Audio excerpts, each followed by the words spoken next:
रहमत इलाही का मतलब तो ये था कि तू सारी नेकी कर, सारी परहेजगारी कर, रहमत का वो माना देख जो तेरे रसूल ने बयान किया है। मेरे मुस्तफा ने सारी जिंदगी गुजार दी अल्लाह को राजी करने में।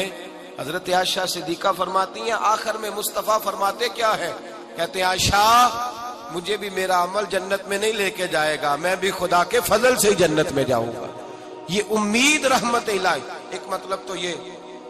फिर कुछ लोग कहते हैं हुजूर हमारी सिफारिश करेंगे, नबी पाक हमारी, बोलिए जाग रहे हैं आप लोग, हुजूर हमारी, हाँ वो अल्लाह खैर करे। हम जरा खुश्क लोग हैं ना, तो कई दफा खुश्क बातें करते हैं। मैंने कहा था 2-4 दिन पहले भी कि नात हमारा ईमान है, पर नात अमल का दर्श देती है, बेअमली और बदअमली का दर्श नहीं देती।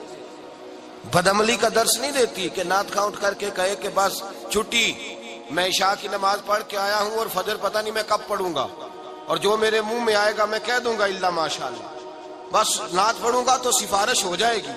ओ खुदा के बंदे, जिस बंदे से इंसान ने सिफारिश करानी होती है उससे उसका कोई ताल्लुक भी तो होना चाहिए ना, कोई रिश्ता भी तो होना चाहिए ना।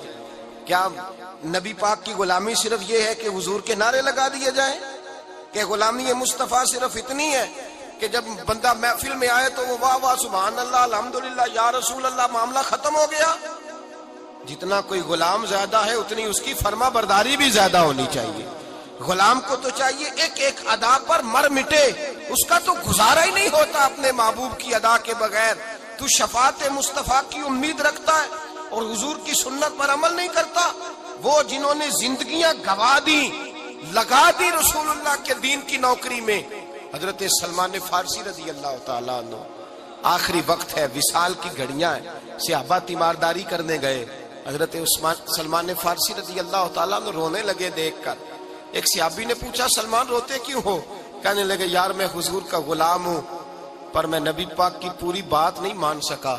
सोचता हूं कयामत में हुजूर के सामने क्या मुंह लेकर के जाऊंगा, पूरी बात नहीं मान सका, ताबेदारी नहीं हो सकी, हुजूर के सामने कैसे खड़ा होऊंगा।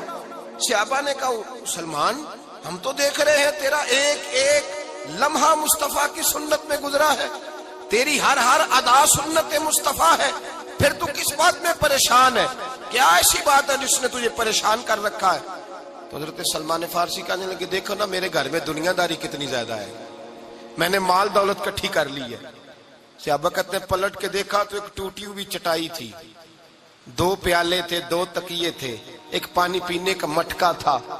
तो हजरत सलमान फारसी रज़ी अल्लाह ताला अन्हु से पूछा जनाब किधर है वो दुनियादारी जो आपने इकट्ठी की है? तो आप फरमाने लगे ये मैंने 2 प्याले रखे हैं, एक से भी तो गुजारा हो सकता था ना, ये मैंने 2 तकिए रखे हैं, एक से भी तो वक्त गुजर सकता था। मुस्तफा करीम ने फरमाया था कुन फिद दुनिया का अन्ना का गरीब व आबिरुन सबील, इस तरह वक्त गुजारना जैसे मुसाफिर और राहगीर गुजारते हैं। इतनी दुनियादारी इकट्ठी की है तो मैं हुजूर के सामने क्या मुंह लेकर के जाऊंगा? भाई जिन लोगों ने हुजूर सैयद आलम सल्लल्लाहु अलैहि वसल्लम की गुलामी की वो तो डरते हैं सामने जाने, और तू ढटाई के साथ कहता है मेरी सिफारिश करेंगे, मेरी शफात करेंगे। मुस्तफा करीम ने फरमाया वमन रागिबान सुन्नती फलैसा मिन्नी, जिसने मेरी सुन्नत से मुंह मोड़ा उसका मुझसे ताल्लुक ही नहीं, वो हमसे है ही नहीं, उसका रिश्ता ही नहीं। जब हुजूर कह रहे हैं ताल्लुक ही नहीं तो तू किसके दामन में पनाह लेगा? झूठा तसव्वुर शफात का न बना। मेरे आला हज़रत फरमाते हैं पहले मुस्तफा के नाम पे मर जा, मिट जा, और जब तू मर मिट जाए तो फिर दिल में जज्बा पैदा करके मेरे मुस्तफा मेरी जरूर सिफारिश करेंगे, जरूर सिफारिश करेंगे, जरूर सी। और जो कयामत में जन्नत में जाएगा वो मुस्तफा के कदमों की बरकत से ही जाएगा। लेकिन हमें कोई शफात वाला काम भी तो करना चाहिए ना, कोई शफात वाला काम भी।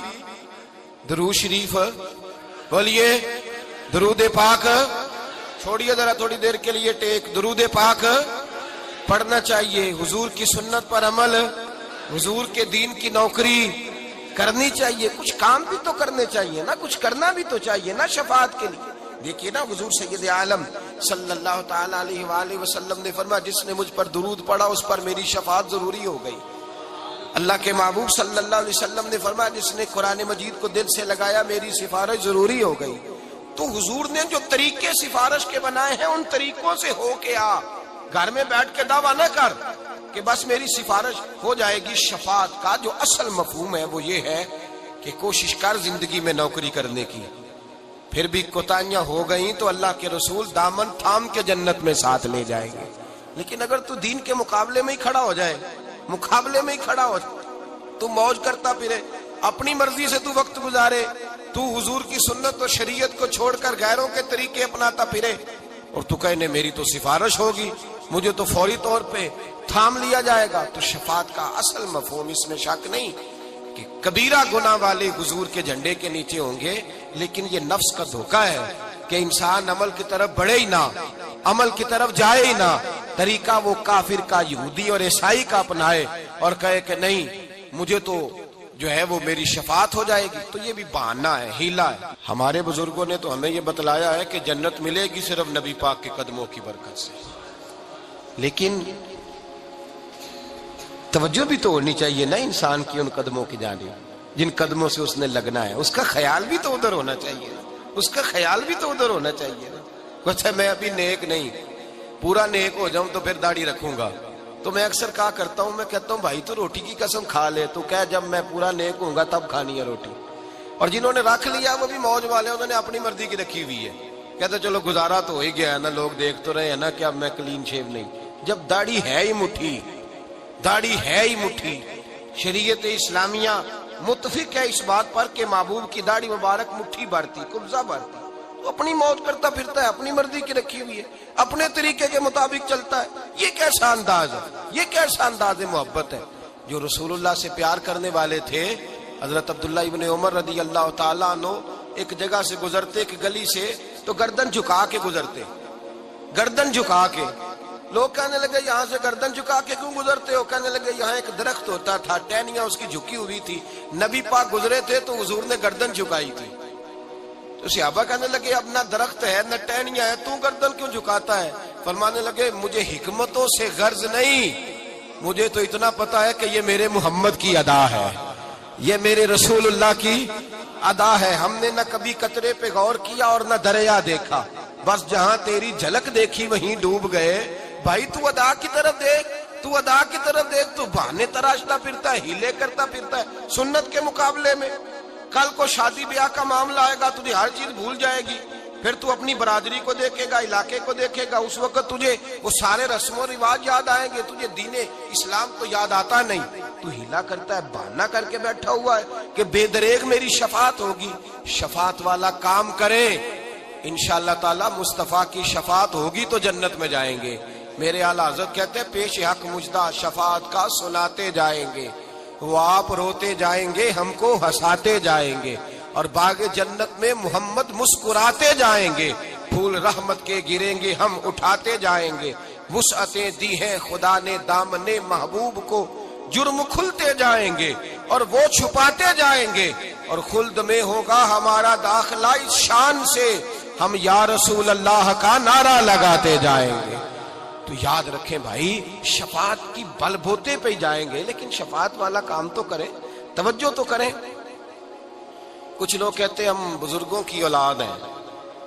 کس کی؟ ضرور بولیے گا, اللہ کرے سنی قوم اس بات پہ بول پڑے. کس کی اولاد ہے؟ بولیے سارے. نوح علیہ السلام کا بیٹا کافر ہو تو اللہ قرآن میں کہے نوح تیرا بیٹا ہی نہیں, تیرا بیٹا. بڑا ظلم ہے یہ اس دور کا بنیادی ظلم ہے کہ شیخ کا بیٹا جس طرح کا مرضی ہو, جیسا مرضی ہو وہ چل جائے گا.